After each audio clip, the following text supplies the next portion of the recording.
The troubles all began 3 years ago, with the passing of the old king, Lord Ironfist. The king left 2 sons. Roland was good, kindly, and honorable, while Archibald was not so good. Traditionally, the choice of the heir falls to the royal seer, but he died in a tragic boating accident. His successor's luck was no better, with Frederick falling out of a window, Robert slain by a dragon, and Johann dying of food poisoning. Archibald accused Roland of murdering the seers, and issued a proclamation against Roland. Fearing for his life, Roland fled the place for his castle in the west. With Roland gone, Archibald was able to influence the new royal seer's decision. The seer chose Archibald, and Archibald crowned himself king the next day. And so the war for succession began.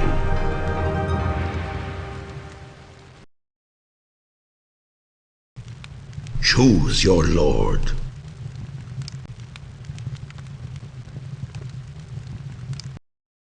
Thank you for choosing to serve me. You will find I can be a very generous lord to vassals who remain faithful, which is more than I can say for the cowardly lords who refuse to take the oath from me. I am king, not Roland. No one can stand before me and refuse to serve. Go! I have allocated a sum of gold for the purpose of making an example of the lords closest to my castle. Crush them and report back to me by means of the magical amulet I have sent you.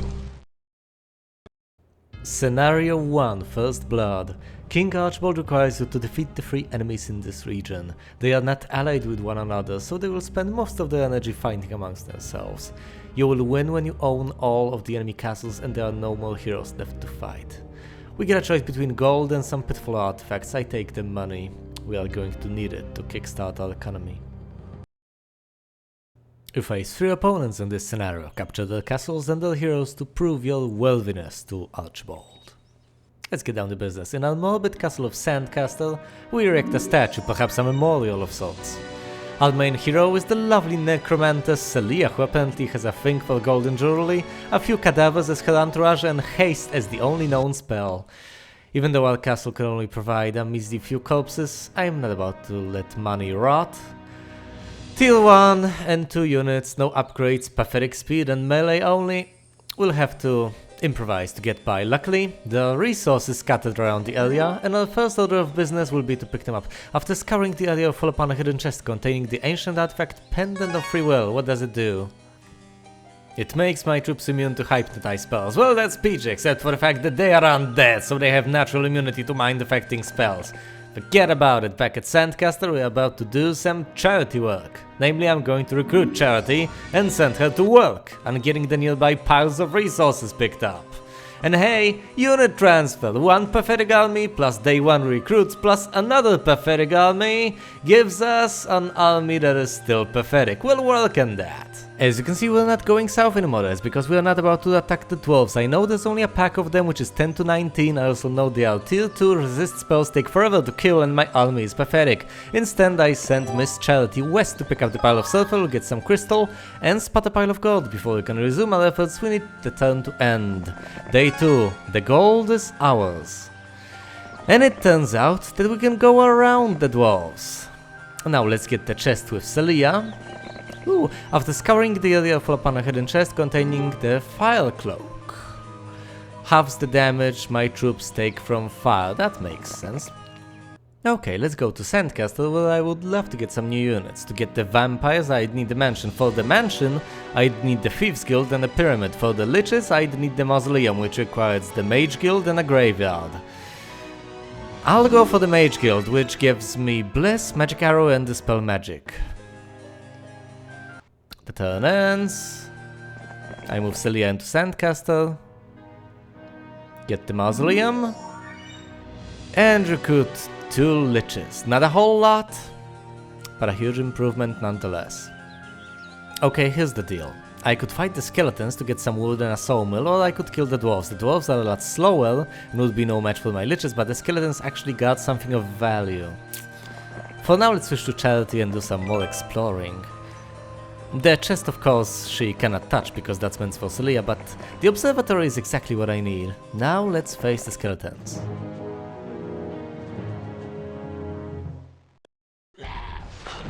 That's some decent damage. I hoped all 10 skeletons would go down, but hey, it's only 2 liches doing their thing. Let's elicit some help from Celia. A magic arrow may contribute little damage, but this early in the game, every little bit counts. It's going to take the skeletons forever to close the distance, especially with the hill to walk around. Look how beautifully they line up, by the way. As you can see, liches deal damage not only to the target, but within 1 hex radius from it. This can backfire at times, since this attack is indiscriminate and deals damage to all units caught in the blast, yours and the enemies alike. No losses, and practicing the dark arts of necromancy, I am able to raise 3 of my enemies dead to return under my service as skeletons. That must have been a hell of a jigsaw puzzle, but Celia put some of the less damaged ones together, I'd imagine. Okay, next turn. I'd love to get Bone Draggers at some point, but that requires a serious investment. For now, a pyramid will suffice. The sawmill is ours, the first thing we flagged under Archibald so far. Now let's go to Charity and take a closer look at the surrounding area. As the minimap shows even more clearly than closer inspection, we appear to be on a peninsula, connected to the mainland by a narrow strip of land guarded by trolls. Assuming that the northern part of our territory doesn't loop around, making the northern body of water a lake instead of the sea. Either way, let's get the chest. If the scout interior full of hidden chest containing the ancient artifact, Lucky Rabbit's Foot. The artifact, of course, gives us a bonus to luck. Celia picks up the nearby pile of wood, and I would love to send her all the way south to get the treasure chest. But what should she do afterwards? I should secure the area, and to do that I require additional troops. To get troops I need resources, and to get resources I need to secure the area.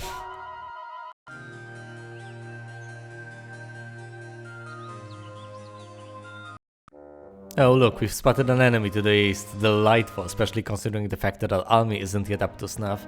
For now, let's focus on building up. I want vampires to supplement my liches. I need the mansion, therefore I need the Thieves Guild. It's cheap, so that's not a problem. Now, to kill time, let's attack the nearby dwarves.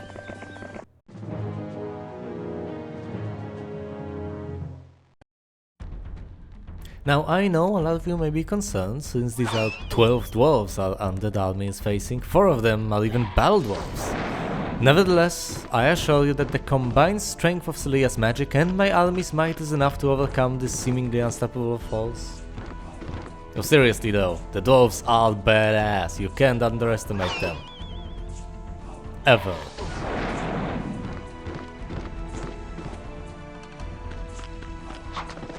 The battle dwarves almost reached my liches. And there were only 4 of the former to begin with. Let me remind you, liches are a tier 5 unit, there are 2 of them.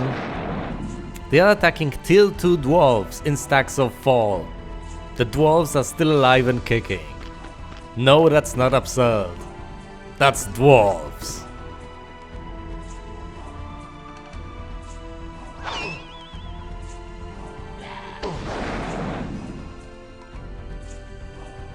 I finally mustered the courage to strike at a single dwarf with the skeletons. He goes down. The last dwarf, however, gets a hit in and destroys one of my skeletons before biting the dust. Fortunately, I get 1 pint-sized pile of animated bones back to even things out. Next turn looks promising. Let's go to Sandcastle first and erect the mansion. As you can see, there are upgrades available for every unit aside from the skeletons and bone dragons.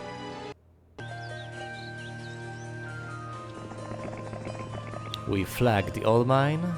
There seems to be a path leading north, a path I am eager to explore with Charity. As for Celia, she grabs the chest, levels up, and takes mysticism over scouting. Scouting is decent, but I need to regenerate my mana on the go. I will get the campfire, but will not fight the monsters to the south until I get some more units. It's day 7, and I make the fatal mistake of not building a well. That's a few units I could have had, but oh well.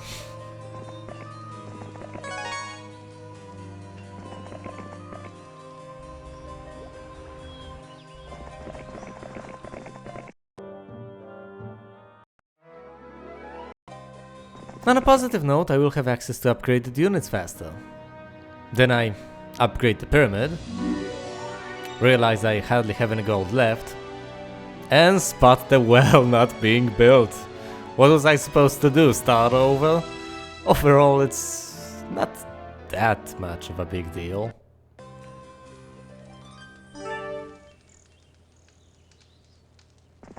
Charity learns diplomacy. I'm not really a fan of this skill, even though I realize how incredibly useful it can be. It's time for her to move back, and for Celia to get that single treasure chest that's still unguarded. Learning from my previous mistakes, I do not upgrade the graveyard right away, so I can afford 2 liches and a vampire lord. Don't worry, there'll be more units here before Celia pops back in to pick them up. Let's get the chest. Level up. Pathfinding it is. The cursor tells me it's safe to pick up the gold pile near the trolls, but I hesitate regardless. Instead, I visit the leprechaun. Oh, the sprites and archers are in a spot I'd love to take care of, never to return to it again. But the sprites are fast and stop counterattacks, while the archers are ranged units. Either way, I do have to strike somewhere, and in order to do that, I need to pick up fresh reinforcements first.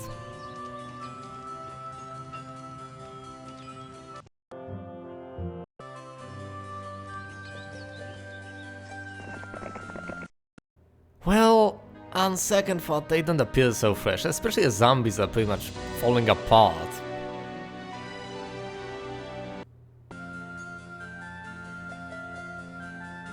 Speaking of zombies, there's a group of them guarding a mine, and they should be fairly easy to take down, now that I've bolstered my forces.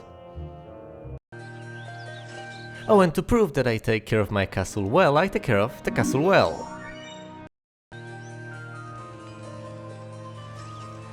Since Charity is currently unoccupied, let's send the girl to Sandcastle so that she may pick up any future reinforcements and keep handing them over to Celia.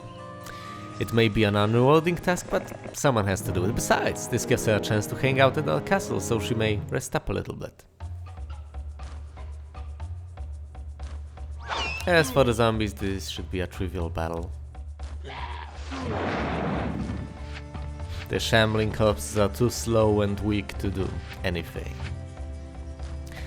Once the mutant zombies are taken care of, the rest will be a matter of time.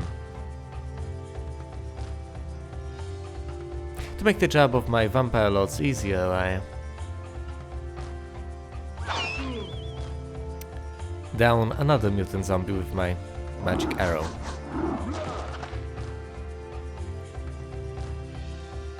Funnily enough, the zombies can't even reach my vampire lords in a single turn.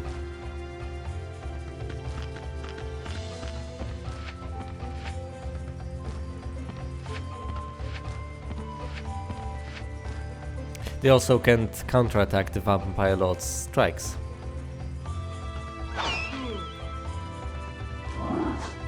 At this point, I decide to leave the bloodsuckers nearby, since they have enough hit points to withstand pretty much anything the zombies can dish out, not to mention the fact that they regenerate health by dealing damage. The skeletons, I move back. There's no reason to endanger them. Why lose one or two when I can keep them all?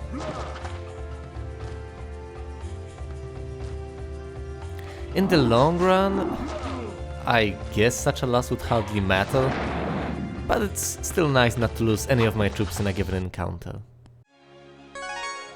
3 more skeletons for Celia. Level up!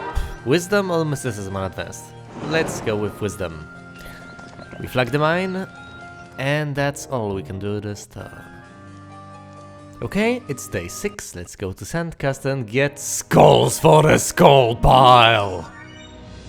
Because the pile increases the number of skeletons we can recruit each week. It's interesting how this works for the necromancers, by the way. With other castles you could argue that each week new creatures are born, some creatures grow up, become of age, you can recruit them. The demographics of a necropolis take a completely different angle. Each week people die. We harvest the corpses and reanimate them to serve under our command. And by the way, Celia is fighting goblins, who are going down like flies. For the final 2 attacks, I send the vampires after the lone stack and target the cluster of units with liches. Another flawless victory. Picture the lone old knight chilling out in his gazebo when suddenly an army of the undead trudges into his backyard. He says, "Well met, I can teach you mysticism or necromancy." I go for the latter, of course. The more skeletons I get, the better. Day 7. I cannot get the laboratory before the beginning of next week. I'd love to get power liches, but for that I'd need to upgrade the mausoleum, which in turn requires me to upgrade the mage guild to the 2nd level, and for that I would need a single gem mold, but I cannot trade for it since I don't have a marketplace, and even with one it would be expensive as hell. As such, I temporarily give up on the idea and focus on getting more troops. Apparently I cannot get liches. Well, what can I get? Everything else, says the well. Probably with a little more echo. I get vampires, mummies and skeletons. The zombies I shall dispose of anyway, since they slow heroes down, have a foul smell and are generally useless. I'm tempted to send Charity straight to Celia, but then I realize it's the last day of the week. Tomorrow there will be several more underlings for her to command, and I might as well get some of them right away. As such, I send Celia straight on her way to attack the Baldwars, leaving Charity in the castle for yet one more day.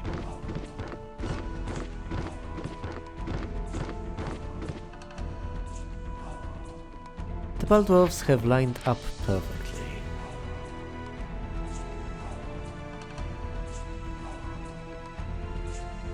I cast Magic Arrow into the central group and finally strike with the liches. With 4 of them, I do considerably more damage than I used to.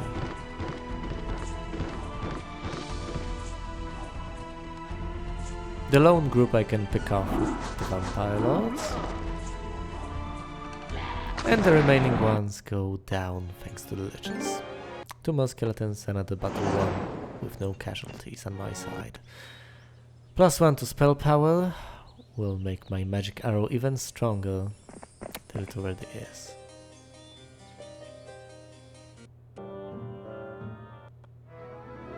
Week of the Condor. Let's go to Sandcastle.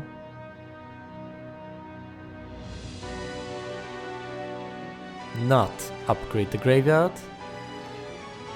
Get 2 liches and become completely broke. Make no mistake, I'm happy with that. 2 liches were nice, 4 liches amazing, additional 2 make a big difference at this point, so I'm really glad I left Charity in Sandcastle. Right now Celia is fighting against rogues, which are basically desperate peasants. They have average mobility, block counterattacks and have very little HP, so they go down like flies.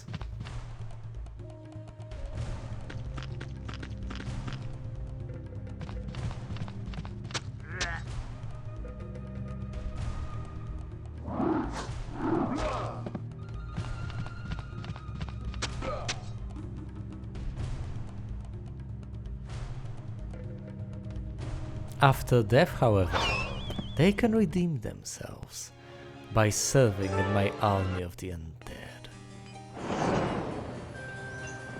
The gem mine is ours, and our path is clear. first we take care of the archers, then we shall strike at the mutant zombies. Before all of that, however, it's unit transfer time.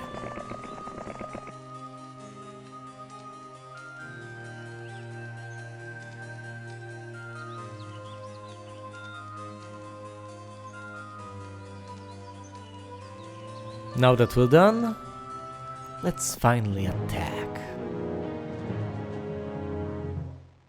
We're dealing with 5 stacks of archers and our goal is to not have any losses. Here's my proposed solution. A magic arrow at the second stack, liches kill the first one, vampires get rid of the third and block the fourth. This way, the only archers who get a chance at attacking are the ones damaged by the magic arrow and the last group all the way below.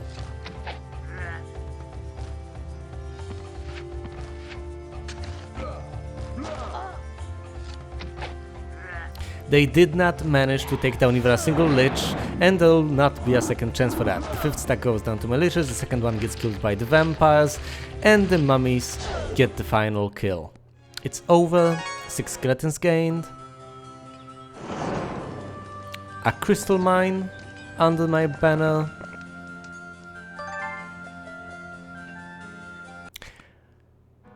Now would be the time to upgrade the Mage Guild.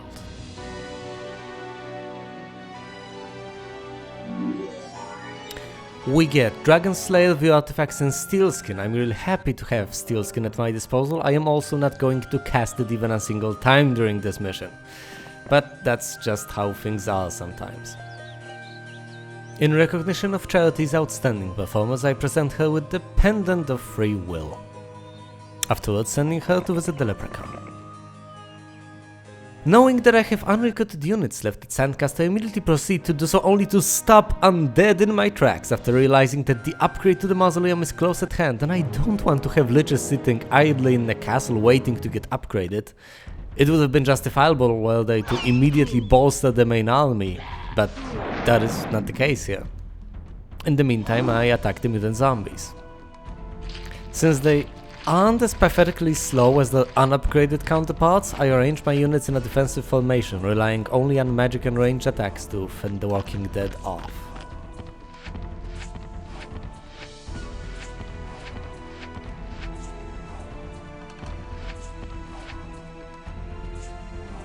Unfortunately, Celia's mana is depleted. I can still rely on my liches, but find it necessary to also send the Vampire Lords into the fray. You cannot counterattack against them, they replenish health by dealing damage and overall should be a safe and efficient way of dealing with this threat. Not wanting to hold back and end up never using my melee units, I ordered the mummies to strike as well. The counterattack doesn't manage to take down even a single one, though I do lose 4 skeletons. But get rid of a single stack of mutant zombies, thanks to the counterattack.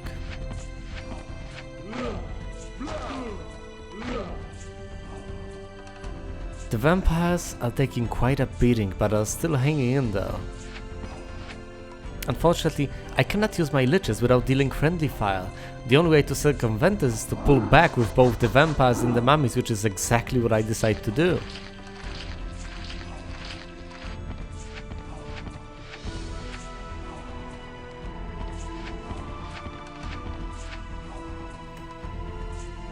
The liches fire, the vampires take down the last animated corpse, and I end up gaining more skeletons than I have lost. Level up! Wisdom, an expert, or eagle eye.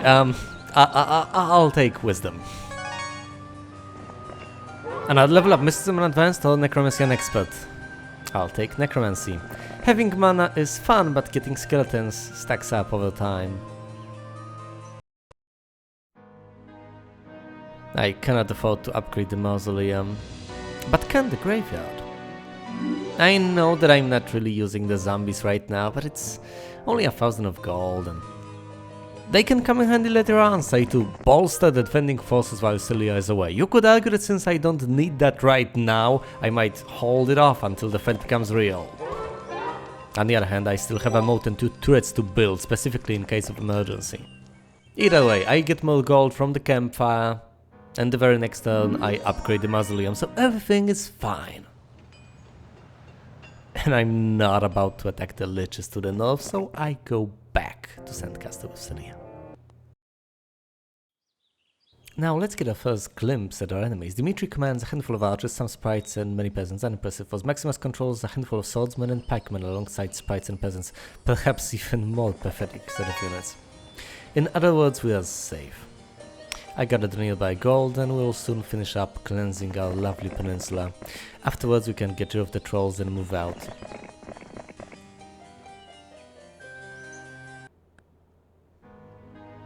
The laboratory requires quantities of gold I can't possibly afford. I'd rather stock up on other units and wait a while before I get it.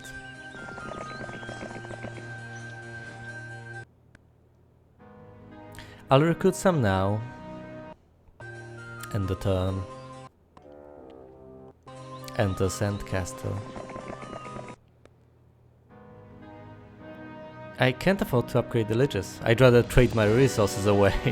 I need to upgrade them.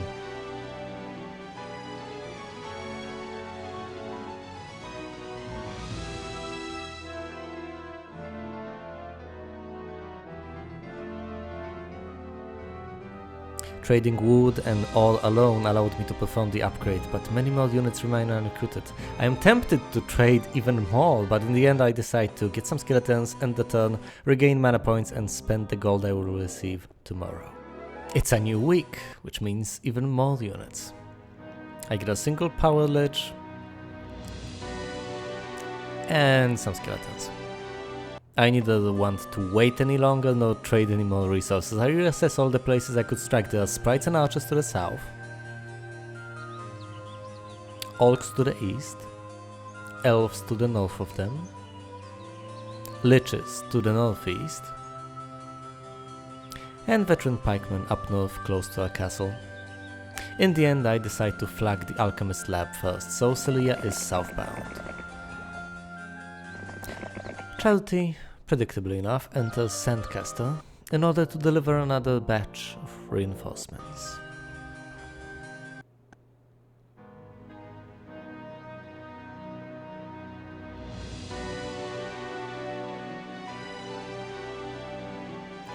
This batch turns out to consist of a single power lich. It brings the total count of them in Celia's army into double digits. Let's attack the sprites. They flee from our gruesome and grotesque army. I let them go, aware that they can fly across the entire battlefield and their attacks cannot be countered. There's no point in risking the lives of my troops. Either way, the archers flee as well, but this time we shall pursue. I've already shown you how it is possible to efficiently deal with such a threat. Here I use the same approach.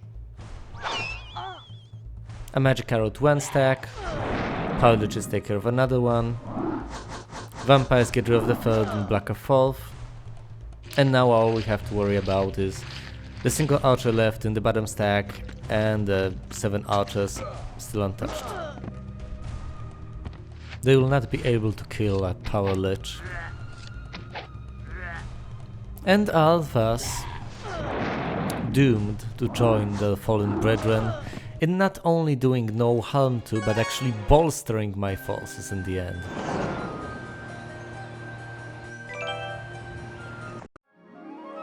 We get a choice between logistics and enhanced ballistics. I obviously go for the former. I love being able to get stuff done on the map as quickly as it is possible.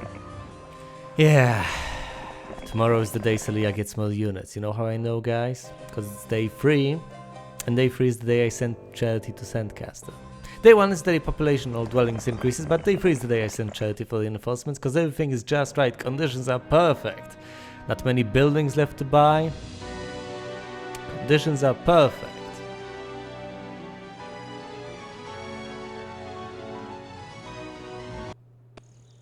Celia traveled north and said, "Gee, with the army I have, I might go east and fight the elves and orcs." I know what she's trying to say. She's trying to say, "Oh no, I need reinforcements." Sincerely hope this wasn't too obscure of a reference, otherwise this might sound even more awkward than it already was. However, there are a few ways I can make this more exciting. People, I need the units. I also decide to visit the Oracle with Charity, partially because I'm running out of errands to send her on. I take my time surveying the nearby area and planning my next move, but they are as obvious as they are inevitable. I'm going to kill everything that moves, pick up everything that isn't nailed to the ground, and venture east once I'm done, probably getting some units from the castle and resources from the windmill and Leprechaun. So I go back to Sandcastle. Gee, I want some more units. I can't afford more units, so I get 2 Vampire Lords and figure I probably should trade my resources. So I go back once again and trade the ore and wood away. This sets back the plans of getting the laboratory even further, but hell, I can afford a single skeleton and 2 Vampire Lords more, so I'm happy. I also finally sent Celia to fight the orcs, so that I can gain access to the windmill. And yes, I will pursue them.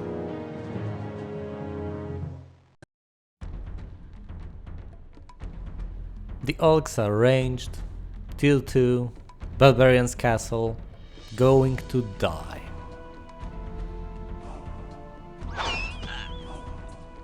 It takes more than a single magic arrow to take an entire stack of them down, but since they bleed, we can kill them.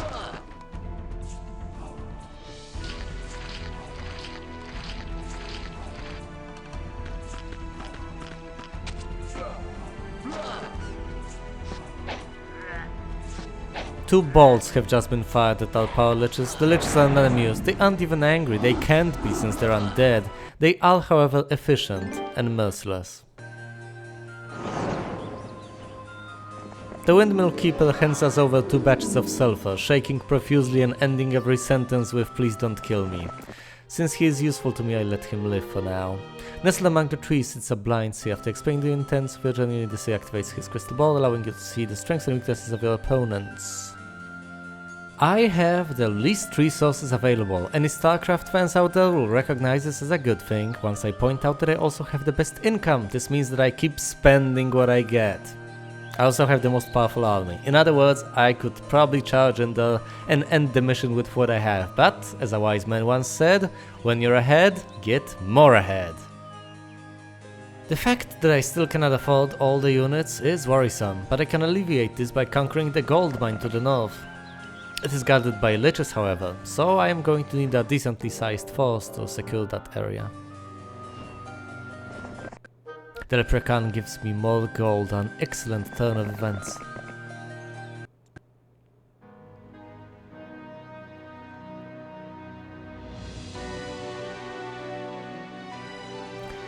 I get a vampire and 3 mummies. I have tier 6 and 5 recruited, which is nice. It is day 7. I leave Charity in Sandcastle, and the turn. Week of the Vampire, how fortunate. The sorceresses are slowly becoming quite a nuisance, by the way.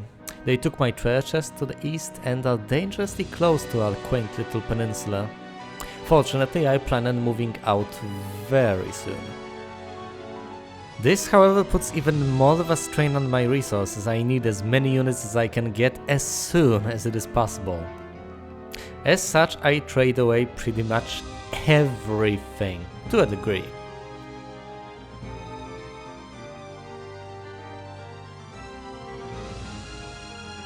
I get 2 more liches. Unit transfer occurs. Charity goes back, you know the drill. Time to attack the veteran pikemen.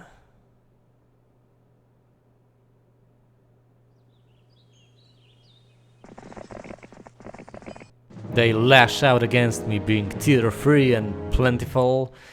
It's time to dash their hopes. 3 veteran pikemen take magic arrows to the knee. Power liches do their thing. Vampire lords clean up.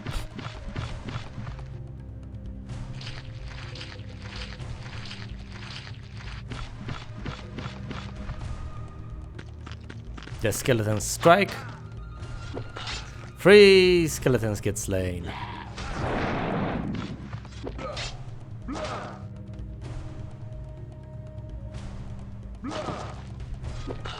And 3 more.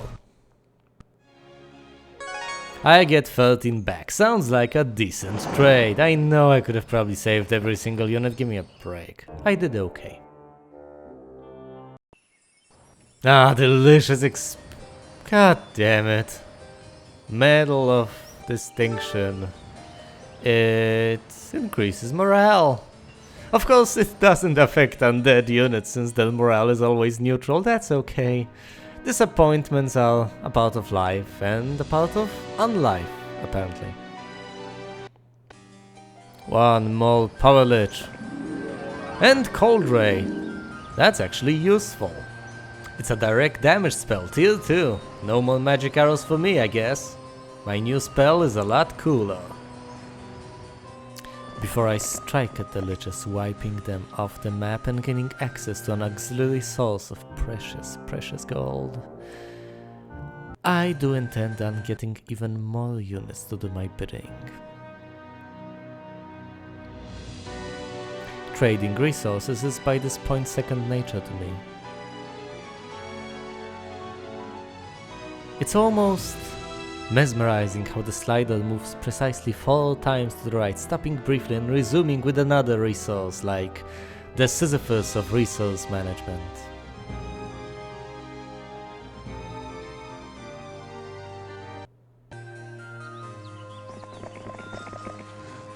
Celia gets what she needs.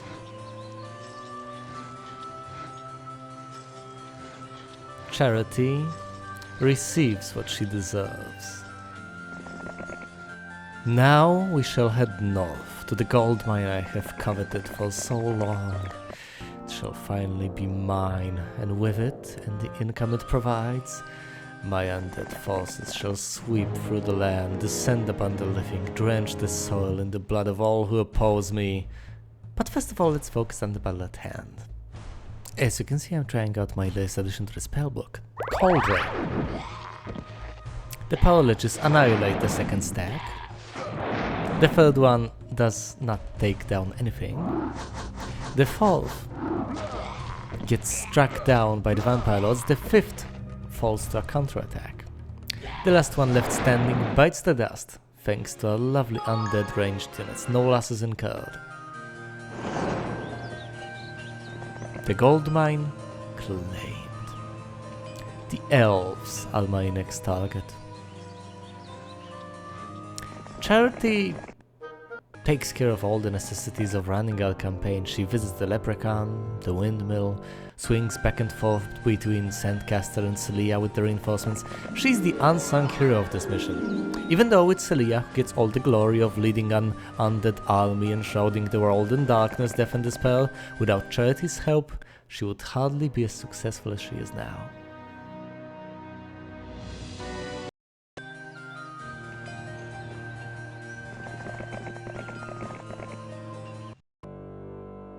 The enemy heroes are restless, strutting erratically across the green fields to the east.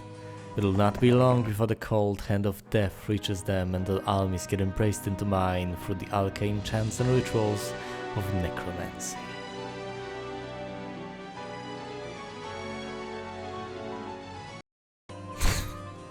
I'm sorry, people. I know it's killing time, and yet I'm still merely killing time. These final minutes before departure are so stressful. You have to make sure you haven't forgotten anything. Celia needs to redo her makeup, make sure the eyeliner and lipstick get applied evenly. It's not easy to bring the world to its knees and be glamorous while doing so. It's mostly a lot of planning and touring the countryside to get rid of every scumbag, wild beast and eldritch monstrosity that happens to stand between you and wells, windmills, resources, treasure chests, ancient artifacts. I learned Dragonslayer. Well, that is sure to be useful in this introductory mission where I'm facing exactly 0 opponents who have dragons at their disposal. And I chose not to chase after the elves because it would not be worth it.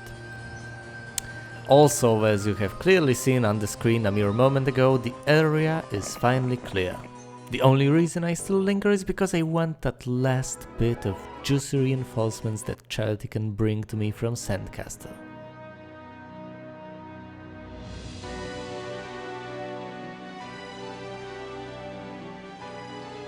And this time, I'm not messing around, I mean business.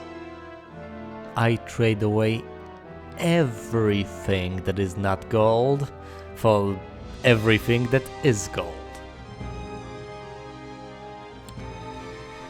It's not going to be all that hefty of a sum, but every little bit counts, as I know that what Celia gets will likely have to last for a very long while. Celia bids Charity farewell and asks her to take good care of Sandcastle while she's gone. After a short while, they part their ways. And now I'll show you how to properly deal with trolls. You simply ignore them, and they go away. Okay, we finally crossed the threshold. The eastern path is open. There are many directions I can send Celia in. Picking the closest target, I decide to head south and attack the Griffins, fierce beasts known for their unlimited counterattacks. There's a treasure chest they are guarding, and I'm a sucker for experience. That certainly ruffled their feathers. The Power Liches, however, show us how to blow stuff up in style. A lot of Griffins are down already. Well, guess what? They can't counterattack when they're dead. Not to mention that you generally can't counterattack against vampire lords, but...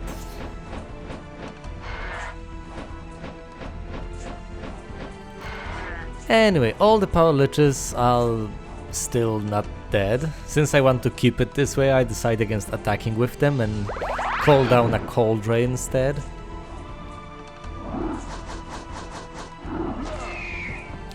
The vampires and the mummies close the fight, in which I have incurred no losses. Splendid.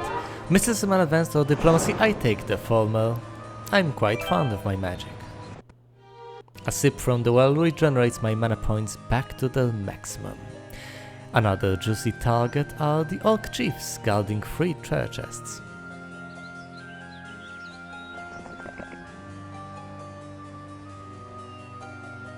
Meanwhile, back at Sandcastle. The recruitment of troops continues, as 4 mummies and 17 skeletons join Charity's forces.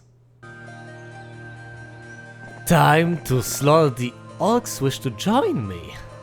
Let me tell you something, if you fight alongside the hordes of the undead, not demented enough to not mind, and not insane enough to enjoy the experience, you're gonna have a bad time. Eagle Eye Advanced Pathfinding, not much of a choice.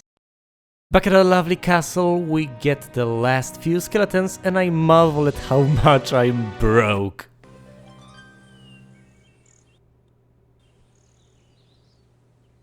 Discovering the area of Falpanach chest containing the ancient artifact Endless Hourglass. The enchanted hourglass extends the duration of all your spells by 2 turns. It's a very good artifact, though I don't really use non-instant spells all that much. Now, if only there was something decent for me to use, a spell that could help me out on the battlefield, something like Steel Skin, for instance. Don't worry, people, I'll be just fine. I will, however, fight the mummies. It's almost insulting to find undead forces which don't obey my orders. However, they can't be bargained with, they can't be reasoned with, they don't even have morale and are immune to mind-affecting spells. But if I had diplomacy, they'd probably join me anyway. It's silly how I find these little things that I perhaps could have done better. However, in this case, Sellia already has 5 slots filled with troops, so the unupgraded mummies would have to replace another stack, which given the mummies' pitifully low number, would not be worth my while. In other words, I'm not really missing out. Sellia has learned Death Ripple. While this spell deals damage to everything alive, it doesn't deal all that much of it, unless you have copious amounts of spell power, in which case you'd likely use better spells anyway. Oh look, a stray crystal mine, I'll flag it. If a hero comes to retake it, I'll get rid of him. If not, I'll get more resources. It's a win-win situation. I'm wandering around somewhat. Yellow player has been vanquished. This means that somebody is likely weakened but has gained additional income in resources and troops alike. In other words, my window of opportunity is now, and I need to strike immediately before whoever took out orange can reap the benefits. The observatory is a very welcome sight. Let's survey the surrounding area quickly. Some mines, Luna weak, Astra weak, Maximus weak as well. The castle of Alamar doesn't appear to have many defenders, and I need to strike now anyway, since it's only going to get more, while Sellia is somewhat stranded in hostile territory, unable to quickly replenish her troops as Charity is too far away. I will have the laboratory erected next turn. This will also be the day I strike at Alamar. The heroes scatter. A new week begins. The siege will end swiftly.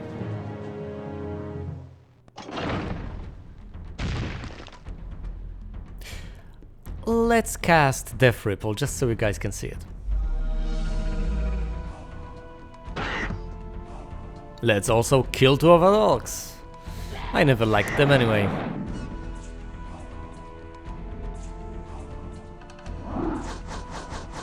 The vampire lords take down the peasants.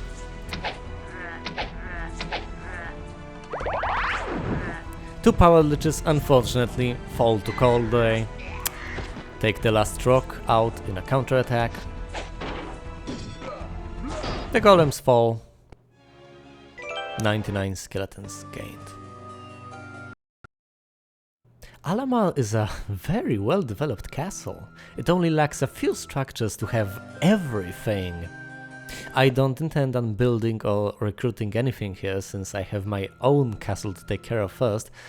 Speaking of which, back at Sandcastle, Charity orders the erection of a grand laboratory where the best necromancers in the land bring the ponderous bones of dragons to life.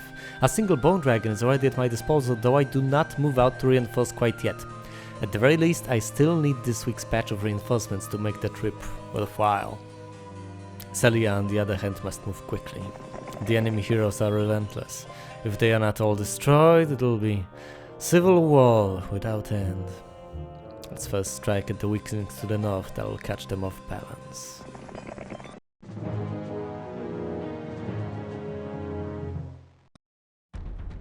I used to overestimate any threat in my way, fearing to engage so as not to lose.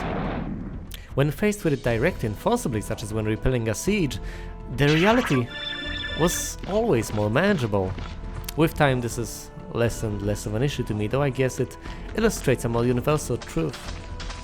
That fear of a threat is almost always worse than the threat itself, and that the most powerful and oldest kind of fear known to man is the fear of the unknown.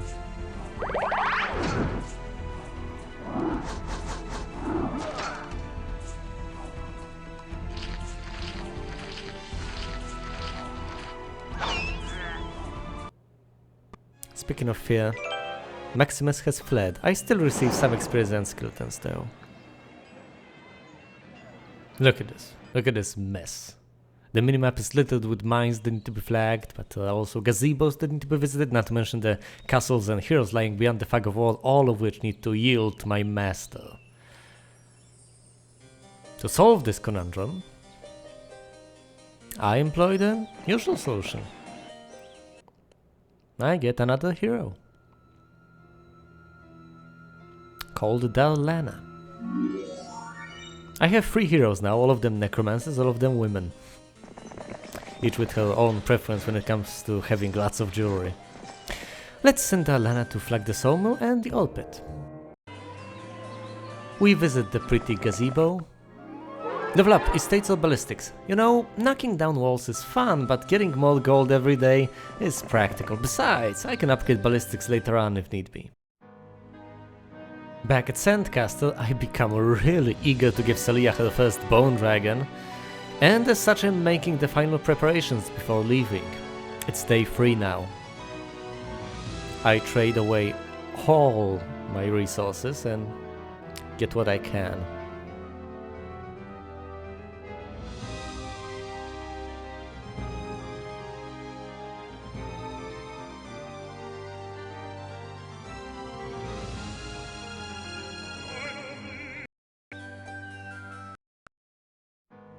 The rest will have to wait. I know I don't have all that much to give, but on the other hand, it is better to give it now than to wait for weeks and end up with an impressive set of reinforcements that either never gets to Celia or is given to her a few turns before the scenario ends.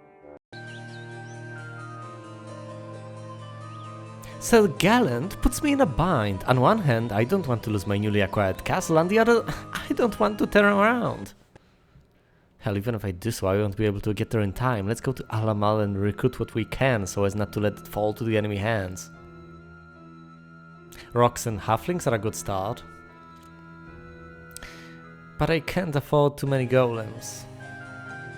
I'm so tempted to clear out the north and return afterwards to reconquer the centrally placed castle of Alamal. In the meantime, I push the decision back by sending Darlana and Charity on their ways.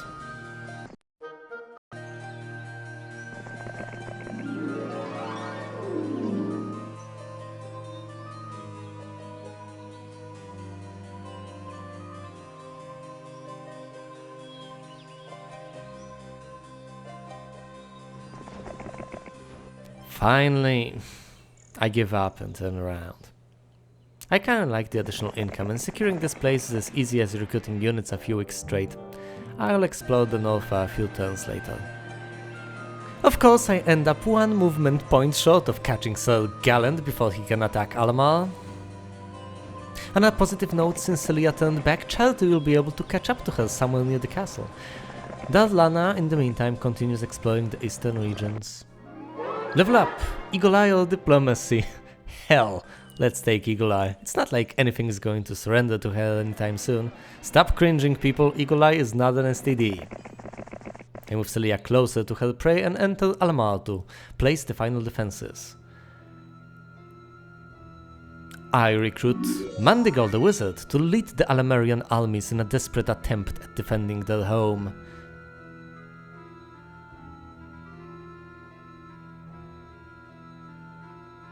I also get 9 balls.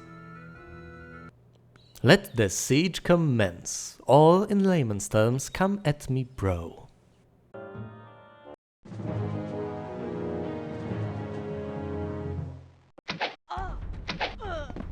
The castle defenses alone got rid of the only unit in his army capable of breaching the walls with its attack. I take this as a good omen. Since Alamal is a wizard, he can and will use all the spells he can muster. Every bit of damage counts. Predictably, I stay behind the castle walls. There's no need to make things easier for the enemy. I lackadaisically target the swordsman with what little damage the halflings can do. The Cold Ray cuts the numbers down even further. This looks more and more promising, I must say. To make rocks useful, I send them against the peasants. The swordsmen turn around, but do not reach them. Excellent! 1 rock goes down, but all the peasants do so along with it. I cast the final Cold Ray at the swordsman.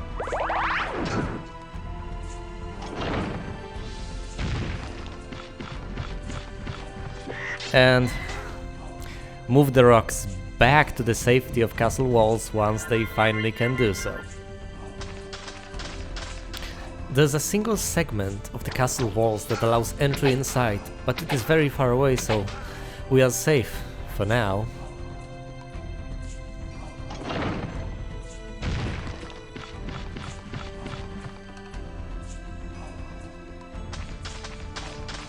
The swordsmen have entered the moat. Let's keep them there or die trying. Once they reach the halflings, it's pretty much over. The balls block them. Another wall segment falls. I desperately block the pikemen with what rocks I still have left.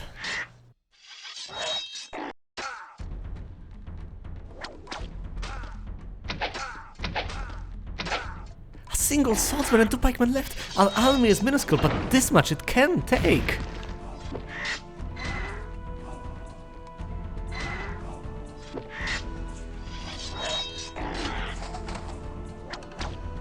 Victory is ours. Level up. Navigation or ballistics. Ballistics. We're not going to set sail anytime soon. Funnily enough, Celia's presence was apparently completely unnecessary. I will make use of it though, to take out Maximus, who lurks to the southwest, ready to strike at Alamal when given the chance. Over my undead body.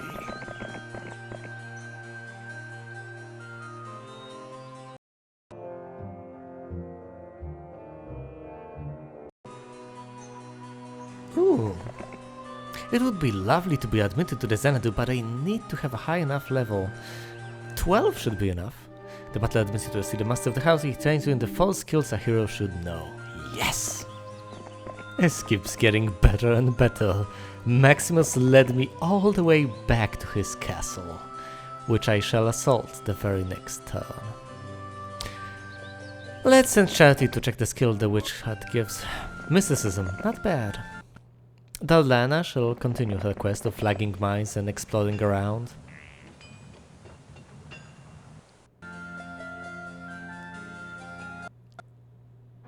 And it's high time to recruit the final few units left at Sandcastle.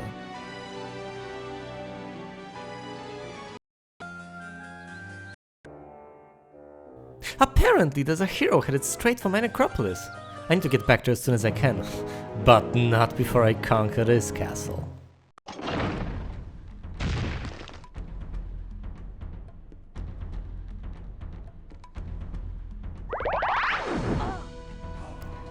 The Cauldray and Power Liches take the number of rangers down to 5. Aside from them, there are only 69 peasants and 6 pikemen. The castle towers are the only source of damage I'm truly afraid of. No more rangers. I'm closing in on the pikemen.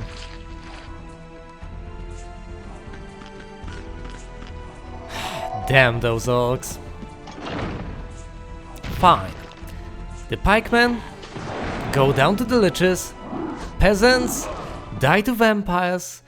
The castle is mine. And I have just eliminated the Yellow Baron. Splendid. One less force to worry about. Now I need to return to Sandcastle before it is too late. Appearing out of nowhere, Charity accosted Celia and yelled, "It's reinforcement time!" "No, Charity, no!" pleaded Celia, cowering in fear. Yeah, I guess it works better in graphical form. Either way, we've gotten rid of the accursed orcs and now command an army of impressive magnitude. Also, Charity joins Darlana on her quest to flag every resource node in the sector. Alamal does the same. It is time to set up castle defenses at Sandcastle. Rialdo shall be the defending hero. The zombies receive a much needed upgrade. And a moat is erected to slow the intruders down. Time to recruit more forces and trade resources to get more money.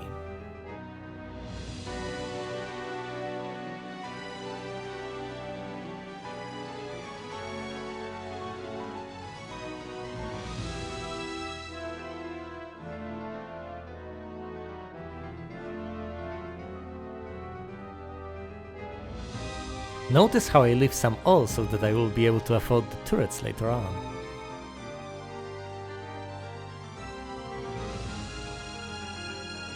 There's not much I can still afford, but what I have is already impressive and will be even more so tomorrow.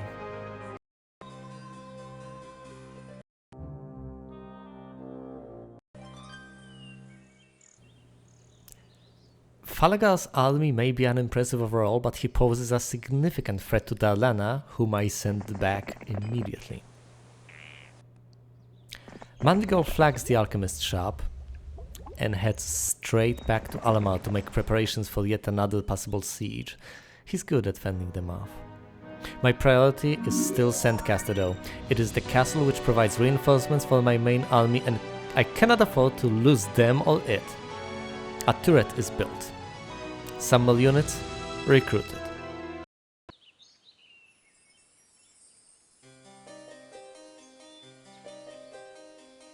It's a long way north, but Celia will get there eventually.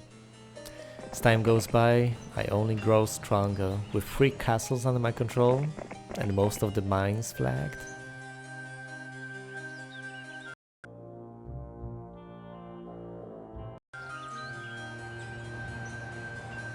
I am getting closer with every turn and I will hunt her down. This is a dead end. The only way out is through Celia.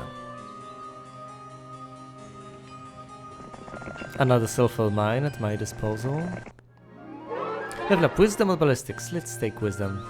Because I keep trading resources away, I could never afford a proper mage guild, but such things tend to happen. Trade-offs everywhere. By the way, Falagar is dangerously close, so I do need to recruit some units at Alamar.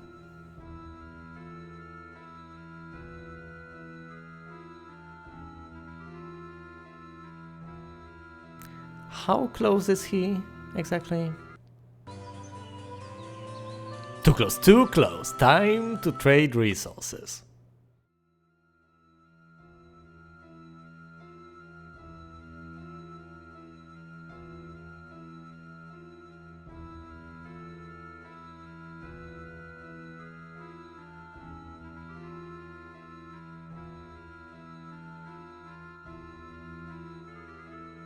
The only thing left to get are the golems, which can withstand quite a bit of damage, so are exceptionally well suited for castle defense purposes.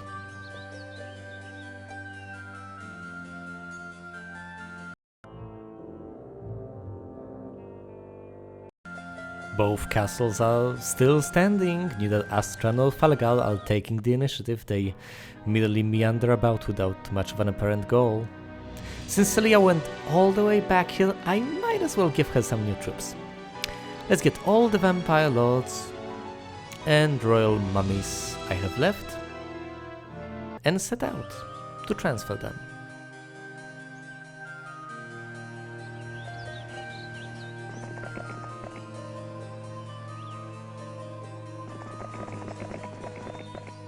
In the end, her army consists of 36 vampire lords, 4 bone dragons, 362 skeletons, 44 royal mummies and 26 power liches. It's a force to be reckoned with. Let's pursue Astra further north until she finally won't be able to run away any further. As for Charity and Darlana, they are busy scouting south, while Mandigol sits at Alamar to keep it safe from Falagar. Okay, Astra, this is as far as you shall go. I have you now. Since there are quite a few sprites in her army and I dislike casualties, I shall blind the little buggers first and annihilate the druids second. No, holy word!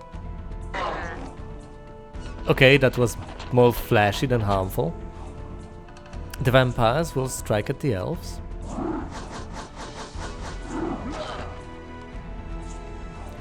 The mummies punch out the unicorns. The bone dragons do the halflings in, and all that remains are the sprites. Let's carefully approach them so as not to let Astra run away.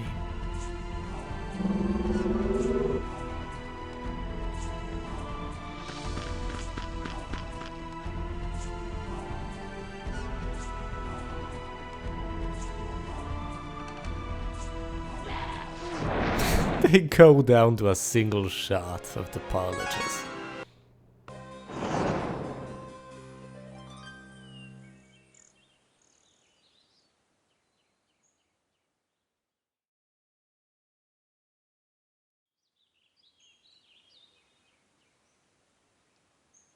I need to get rid of Falagal, but let's get the full picture of the situation at hand.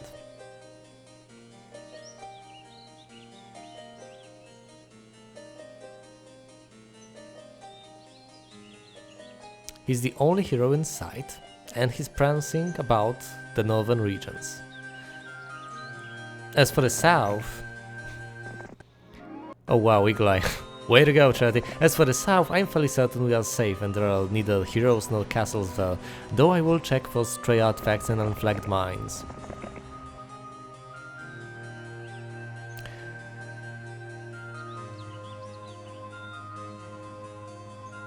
Rialdo's task is to flag everything Astra overtook in her suicidal journey to the north. While Mandigal shall stay put in Alamar, he's being useful just by being there.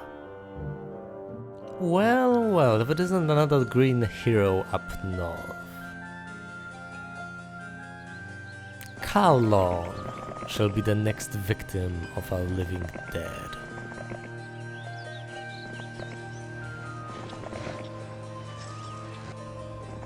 The final bits of Southern Land have just been revealed. All we need to take care of now is the north.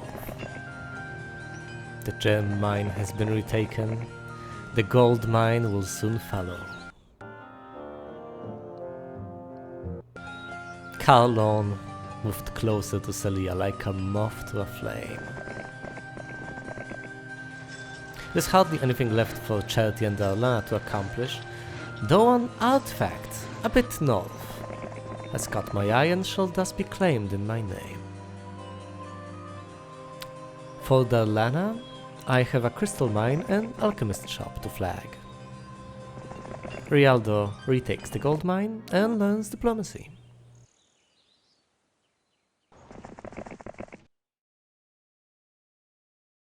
Falagal still lingers near Alamar, idly yet persistently. Let's deter him even further by constructing the ivory tower. Oh, and before I end the turn and for the week, let's recruit everything that is left in Alamar, which is exactly 5 iron golems.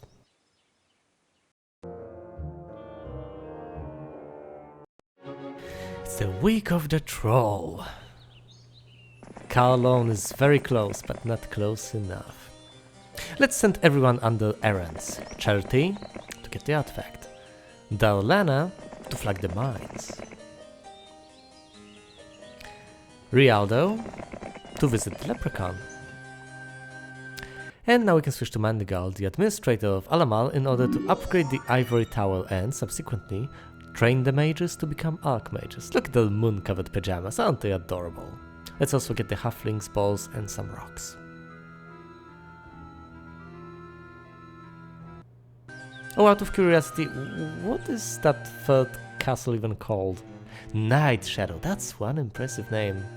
Unfortunately, I cannot afford to raise any structures there today. Maybe later? A gazebo. Level up, scouting or ballistics? Ballistics. I foresee a siege in my future. Not much exploring though. Here's Karlon and there's her castle. A leprechaun offers me the endless card of all and I take his offer. The crystal mine is ours, the alchemist will join soon. Rialdo gets some gold and Mercury before heading back to Sandcastle. Falagal, on the other hand, is being annoying, but I'll take care of him later as I have more immediate business with Karlon. That's quite an army you have there, Karlon. Shame that none of it will live to see the light of another day. I put the druids out of action and get rid of the sprites. Holy word! Does very little damage to my army. The unicorns lowered the drawbridge for my army, conveniently standing there. The centaurs fall to the ground, never to rise again. Mummies shamble. Dwarves withstand the attacks of bone dragons.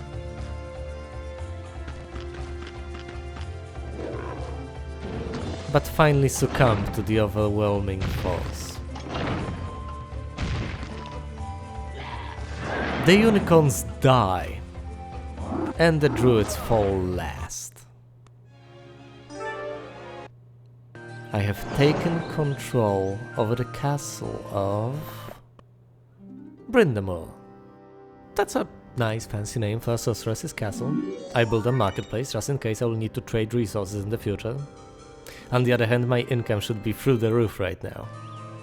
The Mage Guild taught me some spells, including Lightning Bolt and Cold Ring.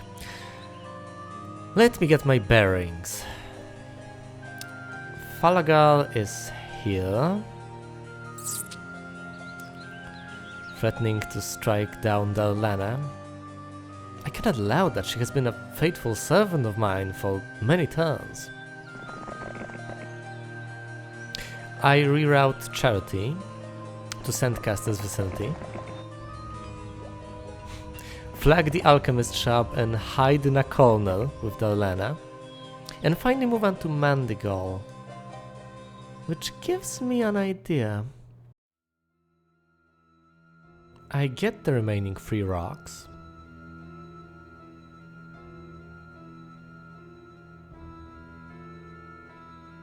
Upgrade the foundry and reforge the golems, recruit some more of them, and, having everything I possibly could, along with many low-level spells, I leave to chase Falagal down.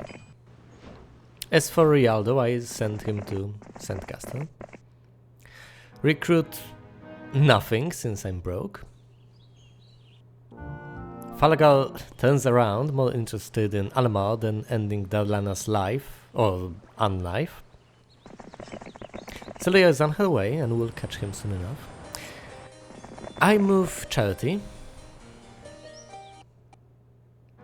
Recruit Bone Dragons, 2 Power Liches, and start trading resources furiously.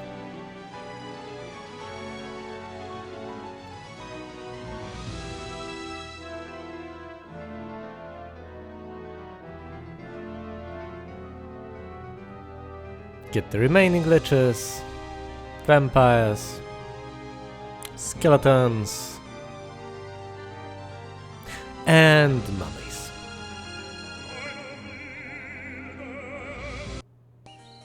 I send him east.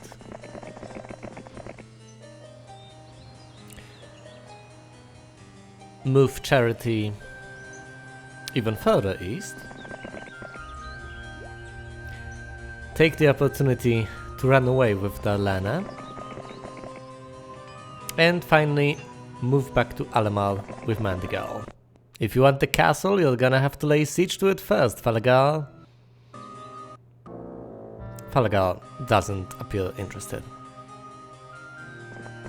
I move Celia on her way. Give Rialdo's forces to Charity, so that she can venture east with them.